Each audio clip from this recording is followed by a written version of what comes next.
שלום וברוכים הבאים להרצאת 10 כלי EdTech המגניבים עלי אדמות.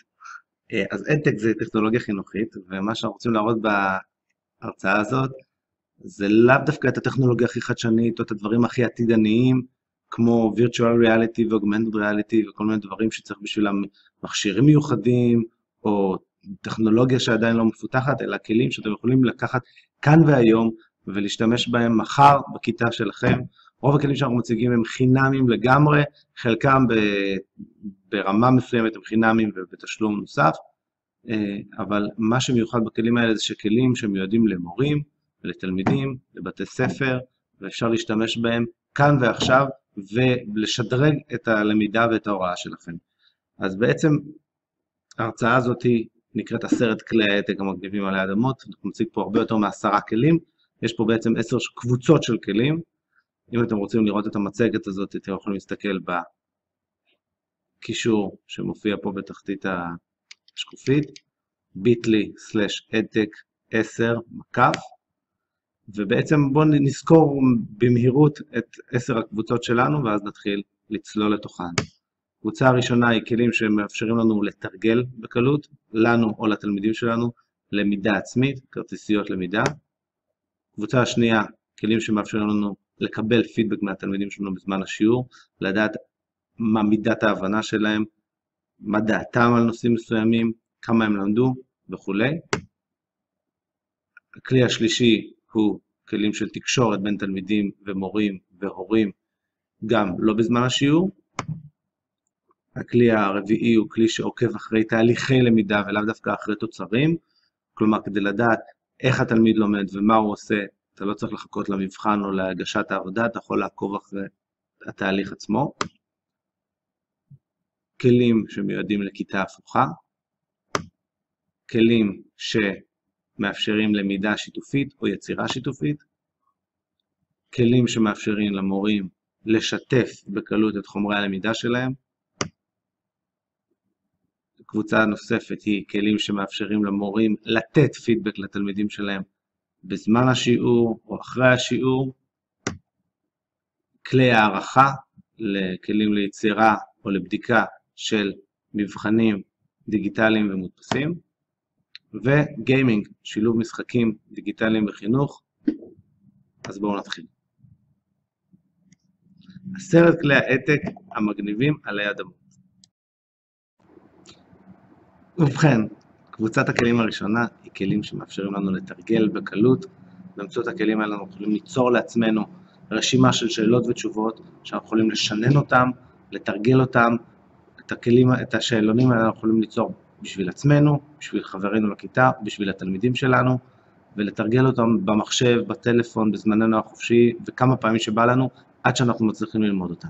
זה מתאים לסוג מסוים של שאלות, לא להרצאות ארוכות ורשימות וטיעונים ודברים כאלה, אלא יותר לרשימה של שאלה ותשובה, שאלה ותשובה, רשימה של הגדרות שצריך לדעת, אבל הכלים האלה זה מעולה, מחליף את כרטיסיות הנייר, ועושה את זה בצורה נהדרת. הכלי הראשון שנדבר עליו הוא StudyBlue, ו-StudyBlue עושה את כל הדברים האלה כמו שאמרנו, בואו נראה איך הוא עובד. זה ממשק שבו אני יוצר לעצמי כרטיסיות, אנחנו נתחיל בשיר יונתן קטן, רץ בבוקר אל הגן, הוא טיפס על העץ. ככה יצרתי לעצמי 3 שאלות ותשובות, אני יכול גם לייבא מתוך קובץ אקסל, אני פשוט עושה לי קובץ של אקסל, שיש בו 2 טורים, אחד של שאלות ואחד של תשובות, ושימו לב, אני פשוט מייבא אותו לתוך המערכת, פשוט עושה לו אימפורט, והנה נוספו לי עוד שאלות לתוך הדק של הכרטיסים שלי. כשאני שומר את זה, אני פשוט מתחיל לתרגל. יש לי שיטה אחת, זה פליפ קארדס. פליפ קארדס אני בעצם מקבל שאלה ותשובה, כן? שאלה, יונתן הקטן. אני מסמן אם ידעתי או לא. זה לא ידעתי, זה ידעתי, זה ידעתי, זה לא ידעתי, זה ידעתי, וכולי. בסוף התרגול אני רואה כמה הצלחתי, כמה לא הצלחתי, אני יכול ללמוד את הכל מחדש, ואני יכול ללמוד רק את מה שטעיתי בו.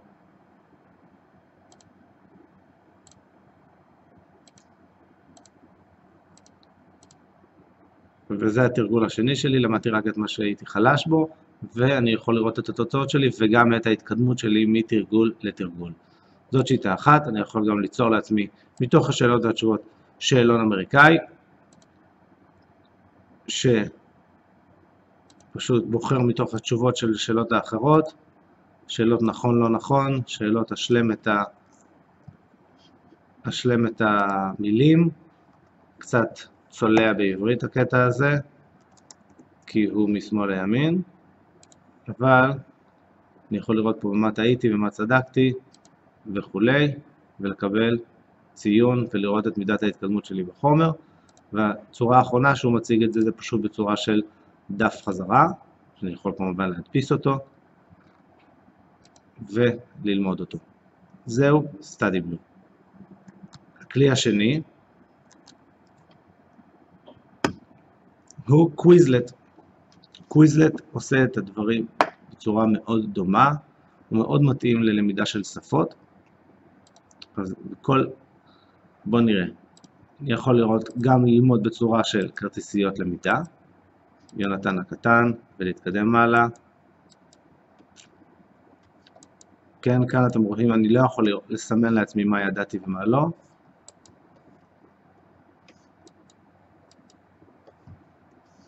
אני יכול פה ללמוד מחדש, אני יכול, ואם תסתכלו פה למטה, אני יכול לשנות את שיטת הלמידה שלי, אני יכול למשל בצורה הזאת, שבה אני צריך לשים את השאלות, את התשובות על השאלות ולהעלים אותם.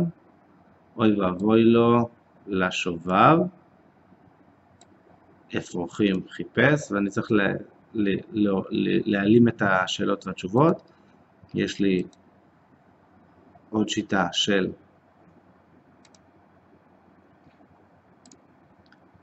פשוט הוא שואל אותי שאלות, ואני כותב את התשובה, וזה נכנס לפה לתשובה נכונה או לא נכונה. חיפש, אני כותב חתולים, וזאת תהיה תשובה לא נכונה, הוא מתקן אותי, ואני ממשיך הלאה. כן. והוא בעצם עוקב אחרי מידת ההצלחה שלי. ועשה לי, זה הסיבוב הראשון, ידעתי 2 מתוך 5, והציון שלי הוא 40. עכשיו אני מתחיל סיבוב שני, הוא כבר למד את השגיאות שלי, ומציע לי את הדברים שהייתי חלש בהם בסיבוב הקודם.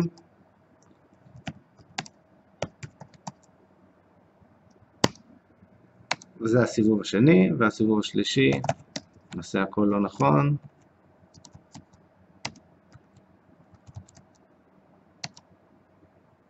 כן, זה הסיבוב השישי כבר, אני יכול לראות פה את כל ההצלחות והכישלונות שלי. זאת שיטה נוספת.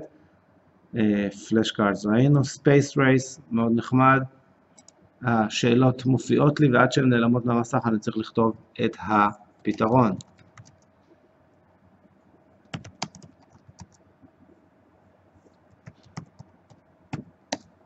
כן, ואם כתבתי לא נכון, אז זה לא ייעלם מהמסך עד שאני לא אכתוב את התשובה. הנה עכשיו הוא כבר מגלה לי את התשובה, כאן כתב לי איפה הוא חיפש, אבל הוא דורש ממני להקליד אותה כדי שאני אלמד אותה. והניקוד שלי הוא בהתאם. והדבר האחרון זה סוג של הכתבה, זה יותר מתאים ללמידה של שפה ושל אוצר מילים.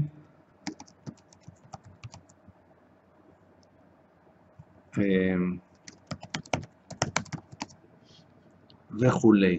אז זהו קוויזלט, כמו שאמרנו, מאוד מאוד נחמד, מאוד ידידותי, ומתאים מאוד ללמידה של שפות.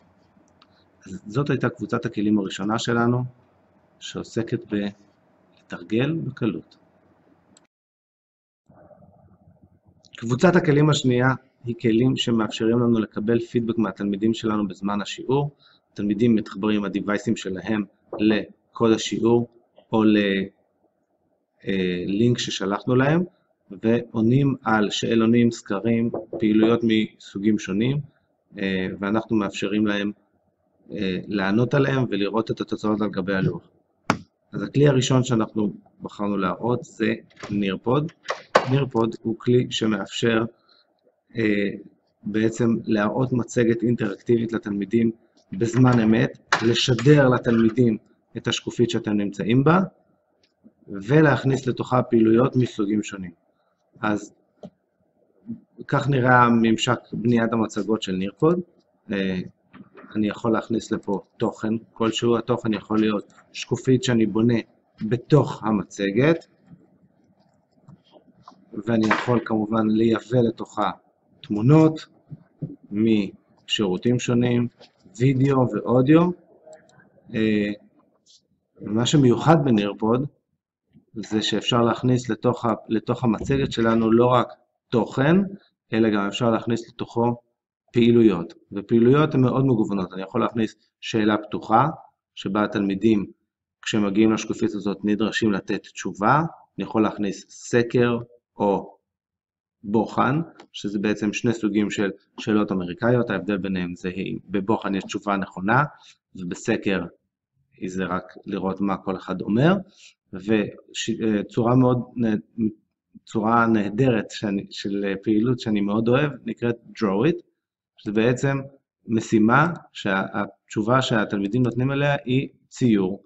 אז פה למשל, המשימה שנתתי לתלמידים שלי, לקחתי את הלוגו של מיינדסט, הורדתי לו את הראש, וכתבתי ציירו ראש חדש ללוגו של מיינדסט, וכשאני אשדר להם את השקופית הזאת, הם יראו את הקנבס הזה עם הציור, תמונה ששמתי להם, והם יציירו על גבי זה את הראש החדש של מיינדסט, ואני אראה בזמן אמת את התוצאות של התלמידים, ואני אוכל גם לשתף אותם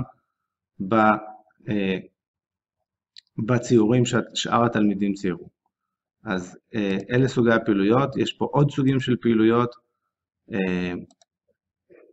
למלא את המקומות החסרים, או משחק זיכרון. חלק מהפעילויות האלה הן דורשות בחשבון פרימיום שעולה כסף, אבל כמו שאמרתי, הפעילויות הבסיסיות והמאוד מאוד נחמדות לא דורשות את זה. דבר נוסף לגבי נירפוד שאני יכול, אני מאוד אוהב את זה. בואו נתחיל כרגע Live Session של המצגת שלנו. אני יכול בזמן אמת לפתוח לתלמידים שלי בתוך הדיווייסים שלהם, אני יכול לפתוח להם עמוד אינטרנט. הנה, כרגע התחלנו את המצגת, יש לנו פה קוד שאני שולח לתלמידים, או לינק שאני שולח לתלמידים, והם נכנסים לתוך המצגת, ואני מתחיל לדפדף בה, וזה מתחיל להשתנות אצלהם. פה אני רואה את התוצאות של מה שהם כותבים לי, ואם תראו פה, אני יכול תוך כדי הפעילות, אני יכול למשל לפתוח להם דף אינטרנט. למשל, אני אפתח להם את ynet, אני יכול לעשות preview, ככה יראה העמוד שיפתח אצלהם, וברגע שאני עושה share, אז בכל המחשבים והטאבלטים שלהם נפתח עמוד של ynet, וכשאני סוגר אותו, הוא נסגר אצלהם. וזה דבר נהדר, שמאפשר לי מצד אחד לפתוח לתלמידים שלי דפי אינטרנט שאני רוצה שהם יעיינו בהם, אבל כשאני רוצה להמשיך להתקדם במצגת, אז אני יכול לסגור להם את זה בעצמי. אז זה היה נירפוד, הכלי הראשון. הכלי השני נקרא סוקרטיב, אני מניח שחלקכם שמע עליו. סוקרטיב זה כלי שמאפשר לערוך לתלמידים חידונים, שאלונים,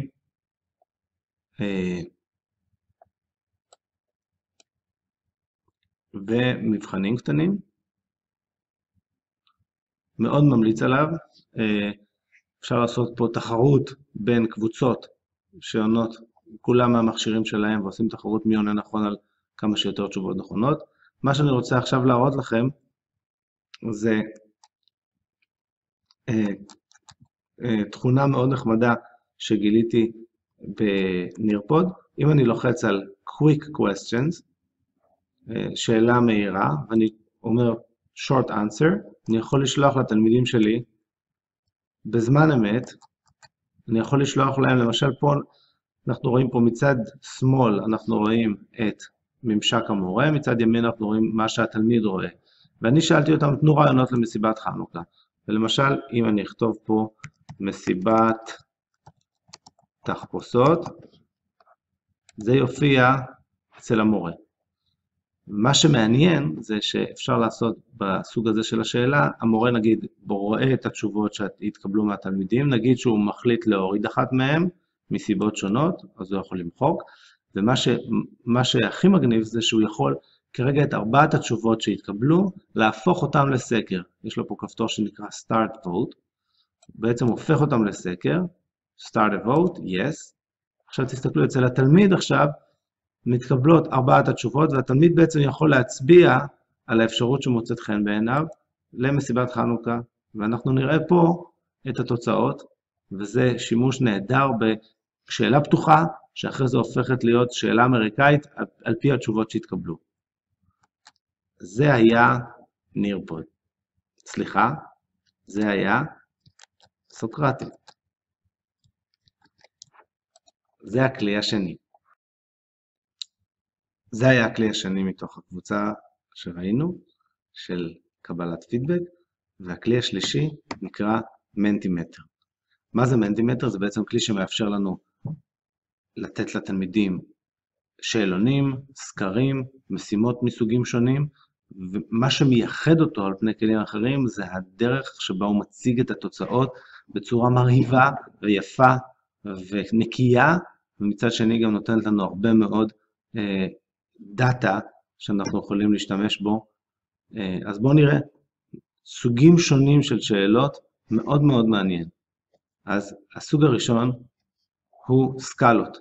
התלמידים צריכים למקם למשל על גבי סקאלה עד כמה הם מסכימים עם המשפטים הבאים. למשל, פה המשפטים האלה, עד כמה אתה מסכים עם המשפטים האלה, אתה מסמן מ-1 עד 10. מה שמעניין זה ככה נראות התוצאות במסך הזה. תסתכלו, אנחנו יכולים לראות פה גם את הממוצע של כל אחד מהתשובות, וגם אם אנחנו מרחפים מעל התוצאה, אנחנו יכולים לראות ממש בכל אחת מהתחנות מ-1 עד 10 כמה הצבעות התקבלו, שזה גם יפה וגם נותן לנו הרבה מאוד אינפורמציה. זה סוג אחד של שאלות.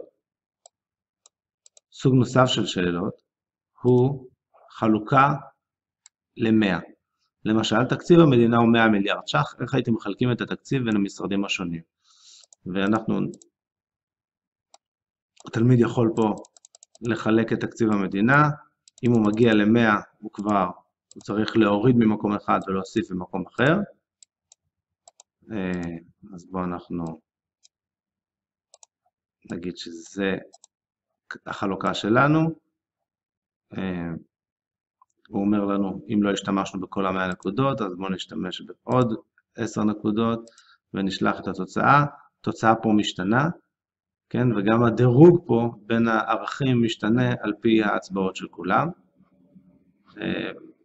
סוג נוסף של שאלות שאני מאוד אוהב, שנקרא מטריצה. זה בעצם, התלמידים צריכים למקם ערכים על פני 2 צירים. למשל, פה לקחנו אוכל, ואמרנו, צריך למקם אותו על ציר של זול יקר וטעים לא טעים. אז תפוז הוא זול, אבל אני לא אוהב תפוזים, אז אני שם אותו בצד של הלא טעים. קרם ברולה הוא יקר וגם טעים, שניצל הוא באמצע, אבל הוא מאוד טעים, וקוסקוס ביתי הוא זול, יחסית, ומאוד טעים. אני שולח את התוצאות, ושמתם לב זה משתנה פה. מה שיפה פה זה שאנחנו גם יכולים לראות את כל אחד מהפריטים, איפה הוא נמצא על גבי המטריצה, וגם כשאנחנו מרחפים על ההצבעה, אנחנו יכולים לראות את כל ההצבעות של המשתתפים השונים, איך הם הגענו לממוצע הזה.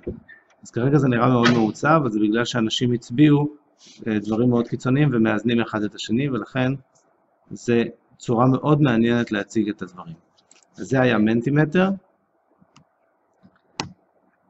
וזאת הייתה הקבוצה השנייה שלנו של קבלת פידבק. קבוצת הכלים השלישית שלנו עוסקת בתקשורת בין מורים, הורים ותלמידים. תכף נראה 2 כלים שבעצם מנהלים את התקשורת הזאת שבין מורים ותלמידים סביב הלימודים. ובלי כל רעשי הרקע שיש באמצעי התקשורת האחרים, כמו SMSים, וואטסאפים ופייסבוק. אז בואו נתחיל. הכלי הראשון נקרא אדמודו, זה בעצם רשת חברתית לבתי ספר, היא מבוססת מורה, כלומר המורה הוא במרכז, הוא פותח את הכיתה והתלמידים מצטרפים אל הכיתה שלו, ומנהלים בעצם את הדיון בזמן השיעור או אחרי השיעור סביב התוכן הנלמד. ככה נראה העמוד של אדמודו. מה זה מזכיר לכם? יפה מאוד, פייסבוק, כי זה באמת דומה לפייסבוק, נראה מאוד כמו פייסבוק, ולכן גם נמצא בשדה שהתלמידים מכירים אותו, אבל זה לא פייסבוק. כמו שאמרנו, זה סביב המורה, סביב תוכן הלימודים, לא כל אחד יכול לכתוב פה פוסט, הם לא יכולים לקשקש פה אחד עם השני, ואין פה את כל רעשי הרקע שיש בתקשורת ברשת חברתית, עם הרבה מאוד דברים שהם לא לימודיים. זה בעצם מצד אחד רשת חברתית, מצד שני זה מין LMS, מערכת ניהול למידה, לייט. כן, אם תסתכלו פה, יש לנו, המורה יכול לכתוב לתלמידים שלו נוט, שזה בעצם כמו פוסט בפייסבוק, הוא יכול לתת להם משימה, לתת להם תאריך יעד, מתי הם צריכים להגיש את המשימה, מגישים את המשימה בתוך המערכת, לעשות להם בוחן קצר, שזה בעצם סוג של שאלון אמריקאי, וסקר, כמו שאמרנו קודם, ההבדל בין בוחן לסקר זה שבבוחן יש תשובה נכונה ובסקר לא, וככה הוא יכול לבחון את הלמידה שלהם, את ההבנה שלהם, את העמדות שלהם. יש לנו פה את הבית שנראה באמת כמו פייסבוק, יש לנו את המעקב אחרי הכיתה שלו, מעקב אחרי הציונים ואחרי ההישגים שלהם, ויש את הספרייה של הקבצים שלו, של המורה או של הכיתה. בעצם אפשר לנהל פה ספרייה משותפת לכל הקבצים של הכיתה, להסתנכרן עם גוגל דרייב בקלות מאוד. דבר מאוד מעניין שיש באדמודו, זה שיש בעצם חנות אפסטור, שזה בעצם משחקים חינוכיים ותכנים חינוכיים וכל מיני אתרים שהם לא של אדמודו, אבל אפשר, מורה שמחליט שהוא רואה פה איזה משחק או איזה פלטפורמה מעניינת שהוא רוצה שהתלמידים שלו בקורס מסוים ישתמשו בו, פשוט יכול להתקין את זה כרגע, הנה, assign app to group, הוא יכול להתקין את האפליקציה הזאת לכל התלמידים שנמצאים בקורס מסוים. בעצם, הנה אני כרגע בוחר איזה קורס אני רוצה להתקין את זה, וכרגע התקנתי את האפליקציה לכולם, ובעצם זה דרך נוחה מאוד ופשוטה מאוד, דרך מעטפת אחת של רשת אחת שנקראת אדמודו, לנהל את כל הלמידה, גם את המבחנים, את המשימות, וגם כל מיני דברים שהם מעבר כמו משחקים למיניהם. זה אדמודו, באמת כלי נהדר, שיש לו כבר עשרות מיליוני משתמשים בכל העולם. הכלי השני הוא נקרא Remind, ו-Remind הוא בעצם כלי לתקשורת יעילה עם הורים ותלמידים, כשהמורה במרכז. זה דומה לאדמודו, אבל זה יותר, אם אדמודו יותר דומה לפייסבוק, אז Remind בממשק שלו ובמטרות שלו יותר דומה לוואטסאפ. אבל מה שמיוחד פה, זה שבניגוד לוואטסאפ, שאין היררכיה בין ההודעות של המורה לבין ההודעות של התלמידים, ואם המורה שולח הודעה לתלמידים, היא יכולה להיעלם בתוך הר של שאלות שהתלמידים שואלים אותו אחר כך. אז פה יש לנו ערוץ אחד שנקרא Classes, שבו התלמידים מקבלים את התוכן שהמורה שולח להם, וערוץ נוסף שנקרא Chat, שבו התלמידים יכולים באמת לשוחח עם המורה, אבל אם התלמיד נכנס והוא רוצה לראות מה הייתה ההודעה האחרונה שהמורה שלח, על מבחן, על חומר למבחן, על טיול שנתי, הוא יכול להיכנס לערוץ של המורה ולראות את ההודעות שהוא שלח, ושהן לא הולכות לאיבוד בתוך כל ההודעות והשאלות והתמונות שהתלמידים העלו, וזה Remind, כלי נהדר לתקשורת בין מורים ותלמידים. זו הייתה קבוצת הכלים השלישית שלנו של תקשורת. קבוצת הכלים הבאים שנעסוק בה היא מה שאנחנו קוראים למידה תהליכית. מה הכוונה בלמידה תהליכית?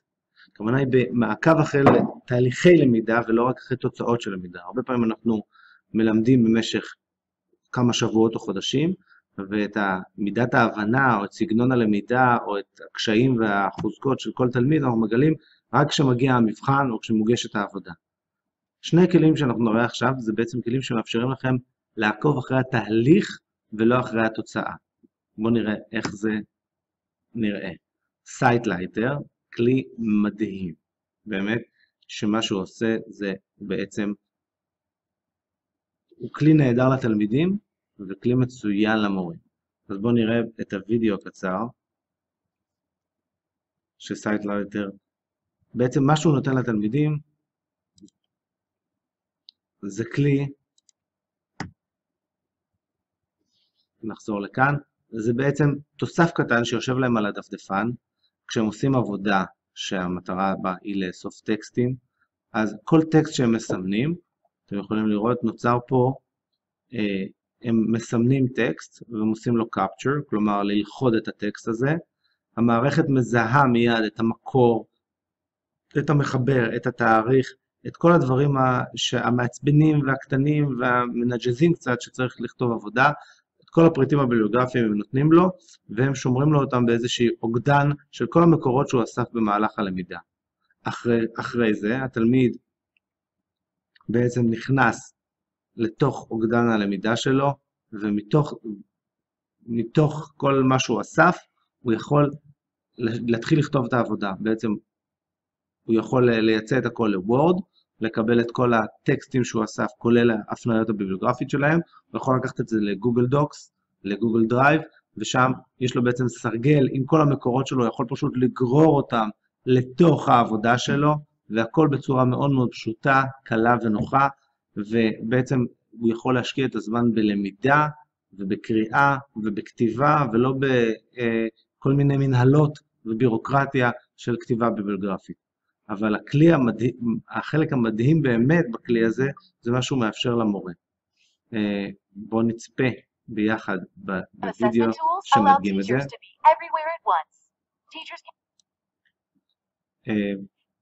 מה שאנחנו רואים כאן זה בעצם המורה יכול להיכנס לתוך הממשק הכיתתי, הוא יכול לראות, כל אחד ואחד מהתלמידים יכול להיכנס לתוך הדרייב שלו ולראות את העבודה שלו תוך כדי כתיבה ולהעיר עליה, הוא יכול לראות בכמה מקורות הוא ישתמש, כמה זמן הוא ישקיע בכל דבר,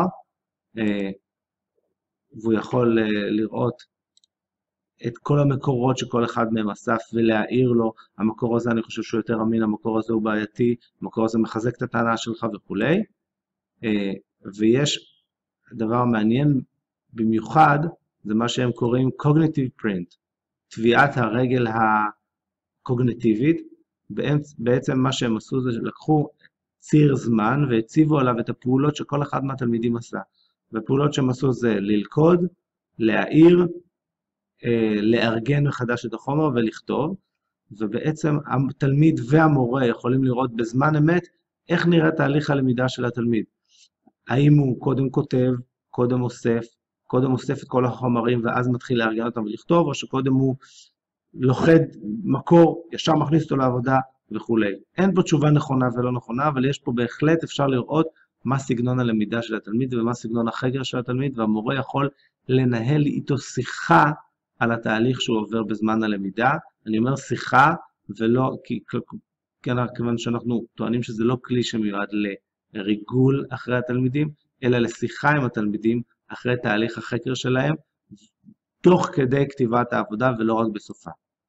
אז זה ה-Cognitive Prints, שמאפשרים לנו בעצם לעשות מעקב ותיעוד של תהליכי החקר של התלמידים, ברמת התלמיד הבודד או הכיתה, כלי נהדר, סייטלייטר, אני מאוד מאוד ממליץ עליו, כרגע הממשק שלו באנגלית, אז מי שזה בעיה בשבילו שיהיה מודע לזה, אבל מאוד מאוד מומלץ. אפשר לעבוד איתו כמובן עם טקסטים בעברית, מאוד נוח. הכלי הבא נקרא 3Ring, 3Ring זה בעצם הכינוי לקלסרים של 3 טבעות שמשתמשים בהם בארצות הברית לאיסוף חומרים בעבודות חקר.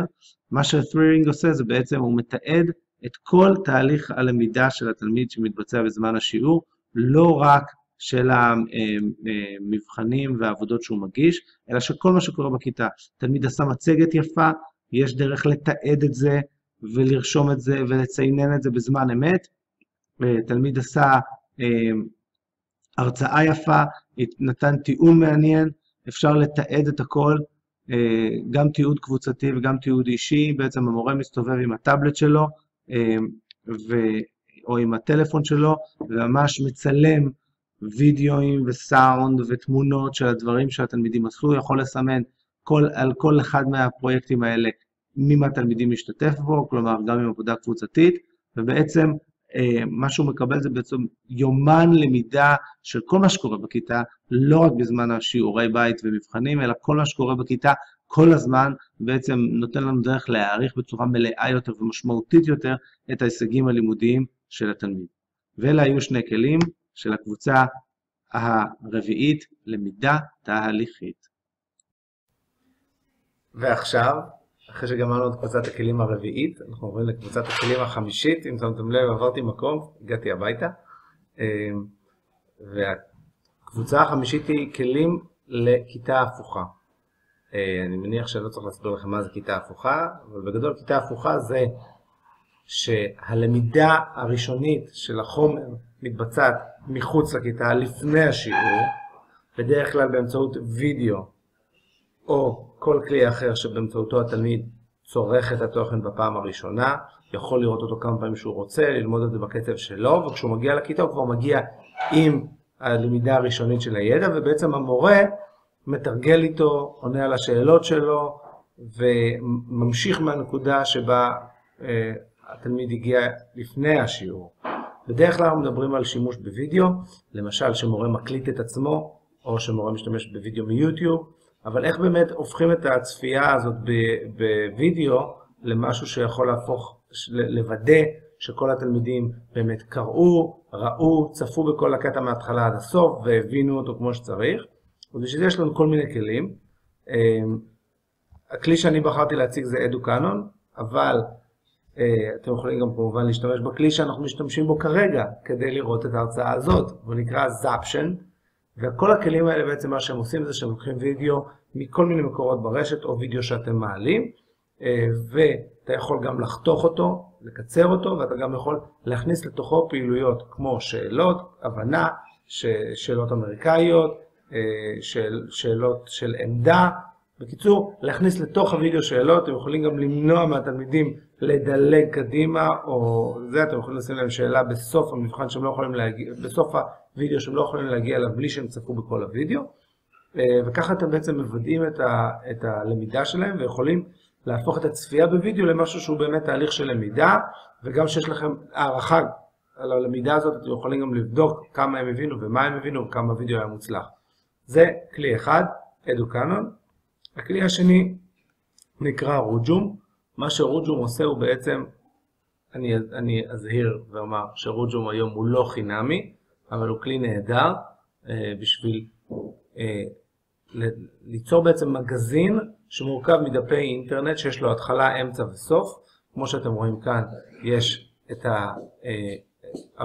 אבני הדרך שהם הרוג'ום שבונים את המגזין הזה.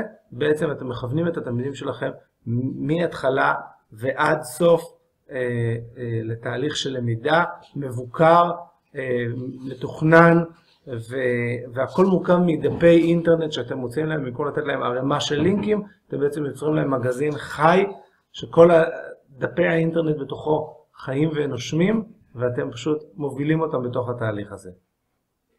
וזה היה קבוצת הכלים החמישית, כלים לכיתה הפוכה.